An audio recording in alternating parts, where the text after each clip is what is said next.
नमस्कार दोस्तों, राधे राधे, हरे कृष्णा। चीकोज रेसिपीज़ में एक बार फिर से आज आपका स्वागत है। तो आज मैं आपको सुनाऊंगी दुर्गा सप्तशती का 8वां अध्याय। तो अध्याय शुरू करने से पहले दुर्गा जी का मंत्र पढ़ लेते हैं, जो कि मैं हर बार पढ़ती हूँ। सर्वमंगल मांगल्ये शिवे सर्वादि साधिके शरण्ये त्र्यंबके गौरी नारायणी नमोस्तुते। या देवी सर्वभूतेषु शक्तिरूपेण संस्थिता नमस्तस्यै नमस्तस्यै नमस्तस्यै नमो नमः।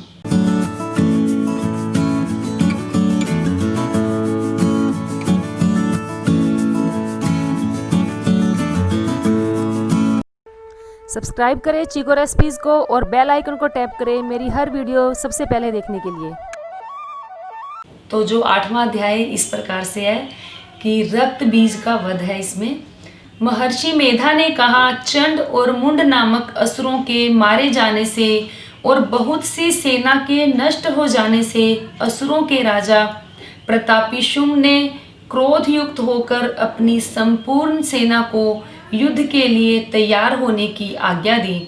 उसने कहा, अब उदयुद्ध नामक 86 असुर सेनापति अपनी सेनाओं के साथ युद्ध के लिए जाएं और कंबू नामक 84 सेनापति युद्ध के लिए जाएं और कोटिवीर्य नामक 50 सेनापति और धूम्रकुल नाम के 100 सेनापति भी प्रस्थान करें।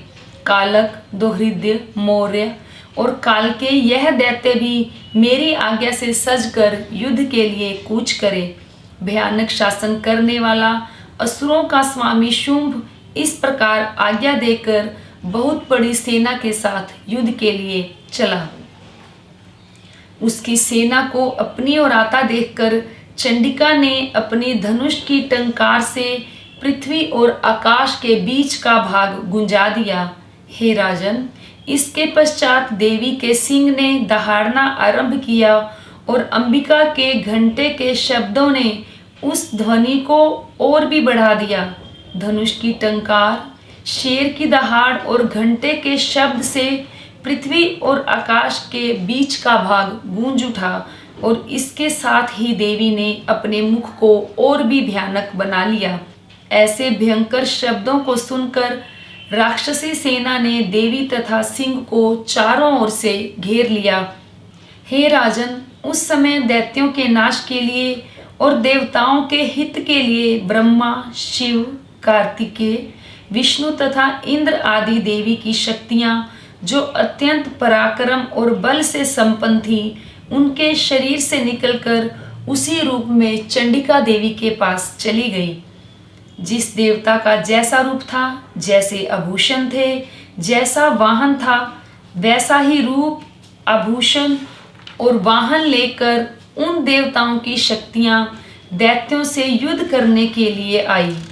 हंस युक्त विमान में बैठकर और रुद्राक्ष की माला तथा कमंडल धारण करके ब्रह्मा जी की शक्ति आई। वृषभ पर सवार होकर, हाथ में त्रिशूल लेकर, महानाग का कंकन पहनकर और चंद्र रेखा से भूषित होकर भगवान शंकर की शक्ति माहेश्वरी आई और मोर पर आरूढ़ होकर हाथ में शक्ति लिए दैत्यों से युद्ध करने के लिए कार्तिकेय जी की शक्ति उन्हीं का रूप धारण करके आई।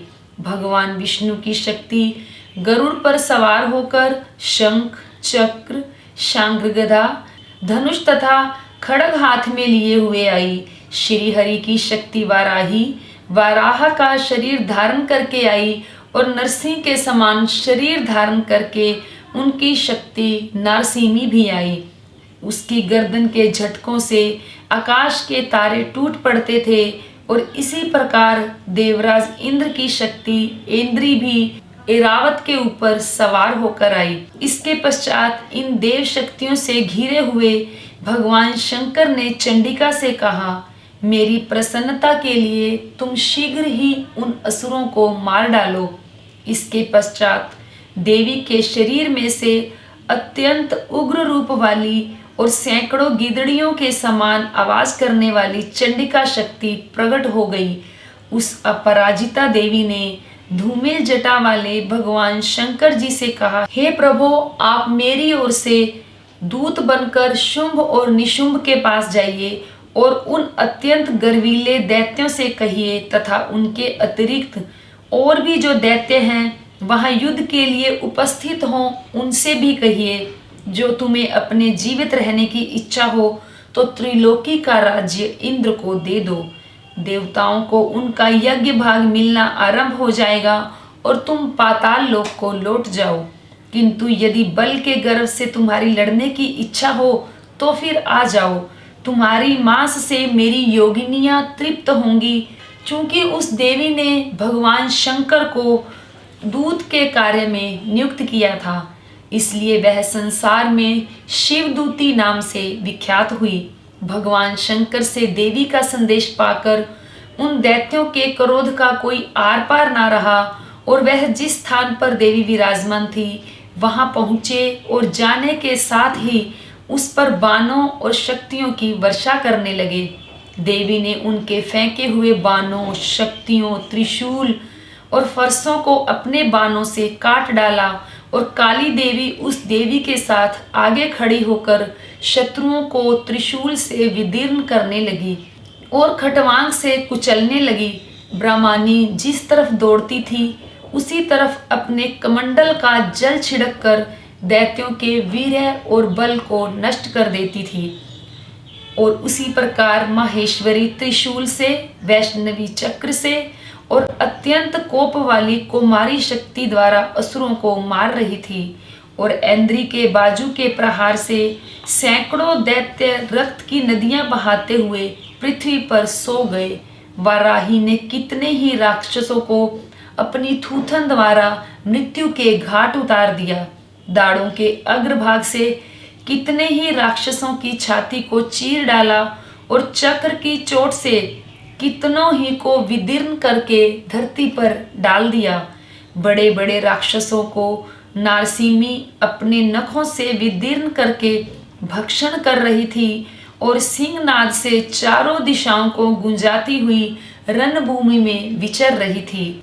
शिवदूती के प्रचंड अट्टहास से कितने ही दैत्य भयभीत होकर पृथ्वी पर गिर पड़े और उनके गिरते ही उनको भक्षण करने लग गई।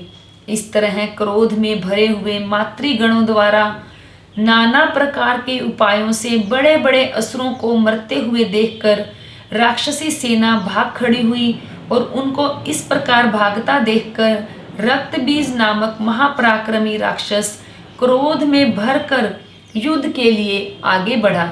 उसके शरीर से रक्त की बूंदें पृथ्वी पर जैसे ही गिरती थी, तुरंत वैसे ही शरीर वाला तथा वैसा ही बलवान दैत्य पृथ्वी से उत्पन्न हो जाता था।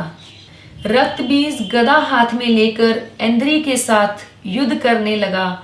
जब ऐन्द्री शक्ति ने अपने वज्र से उसको मारा तो घायल होने के कारण उसके शरीर से बहुत सा रक्त बहने लगा और उसकी प्रत्येक बूंद से उसके समान ही बलवान तथा महापराक्रमी अनेकों दैत्य भयंकर रूप से प्रकट हो गए। वह सब के सब दैत्य बीज के समान ही बलवान तेज वाले थे। वह भी भयंकर अस्त्र शस्त्र लेकर देवियों के साथ लड़ने लगे। जब ऐन्द्री के वज्र प्रहार से उसके मस्तक पर चोट लगी और रक्त बहने लगा तो उनमें से हजारों ही पुरुष उत्पन्न हो गए। वैष्णवी ने चक्र से और ऐन्द्री ने गदा से रक्त बीज को चोट पहुंचाई और वैष्णवी के चक्र से घायल होने पर उसके शरीर से जो रक्त बहा उससे हजारों महाअसुर उत्पन्न हो गए, जिनके द्वारा यह संपूर्ण जगत व्याप्त हो गया। कुमारी ने शक्ति से, वाराही ने खड्ग से और माहेश्वरी ने त्रिशूल से उनको घायल किया। इस प्रकार क्रोध में भरकर उस महादैत्य ने सब मातृशक्तियों पर अलग अलग गदा से प्रहार किया और माताओं ने भी शक्ति तथा शूल इत्यादि से उसको बार बार घायल किया। उससे सैकड़ों महादैत्य उत्पन्न हुए। इस प्रकार उस रक्तबीज के रुधिर से उत्पन्न हुए असुरों से संपूर्ण जगत व्याप्त हो गया, जिससे देवताओं को भय हुआ। देवताओं को भयभीत देखकर चंडिका ने काली से कहा, हे चामुंडे, अपने मुख को बड़ा करो और मेरे शस्त्रघात से उत्पन्न हुए रक्त बिंदुओं तथा रक्त बिंदुओं से उत्पन्न हुए महाअस्त्रों को तुम अपने इस मुख में भक्षण करती जाओ। इस प्रकार रक्त बिंदुओं से उत्पन्न हुए महाअस्त्रों को तुम अपने मुख में रखकर भक्षण करो और इन रक्त बिंदुओं से उत्पन्न हुए महादैत्यों का भक्षण करती हुई तुम रणभूमि में विचरो। इस प्रकार रक्त क्षीण होने से यह दैत्य नष्ट हो जाएगा। तुम्हारे भक्षण करने के कारण अन्य दैत्य जो है वो उत्पन्न नहीं होंगे। काली से इस प्रकार कहकर चंडिका देवी ने रक्त बीज पर अपने त्रिशूल से प्रहार किया और काली देवी ने अपने मुख में उसका रक्त ले लिया। तब उसने गदा से चंडिका पर प्रहार किया। प्रहार से चंडिका को तनिक भी कष्ट न हुआ, किंतु रक्त बीज के शरीर से बहुत सा रक्त बहने लग गया। लेकिन उसके गिरने के साथ ही काली ने उसको अपने मुख में ले लिया। काली के मुख में उस रक्त से जो असुर उत्पन्न हुए उनको उसने भक्षण कर लिया और रक्त को पीती हुई तदनंतर देवी ने रक्त बीज को, जिसका कि खून काली ने पिया था, चंडिका ने उस दैत्य को वज्र, बाण, खड़ग तथा रिष्टि आदि से मार डाला। हे राजन, अनेक प्रकार के शस्त्रों से मारा हुआ और खून से वंचित हुआ वह महादैत्य रक्त बीज पृथ्वी पर गिर पड़ा। हे राजन, उसके गिरने से देवता अत्यंत प्रसन्न हुए और माताएं उन असुरों का रक्त पीने के पश्चात उद्धत होकर नृत्य करने लगी। तो ये था 8वां अध्याय जो मैंने आपको सुनाया। उम्मीद करती हूँ जरूर पसंद आया होगा। तो लाइक करें, शेयर करें, चैनल को सब्सक्राइब करना बिल्कुल ना भूलें। हमेशा की तरह अपने अच्छे अच्छे सुझाव देते रहें। आज के लिए इतना ही, फिर मिलते हैं। धन्यवाद। हरे कृष्णा, जय माता दी।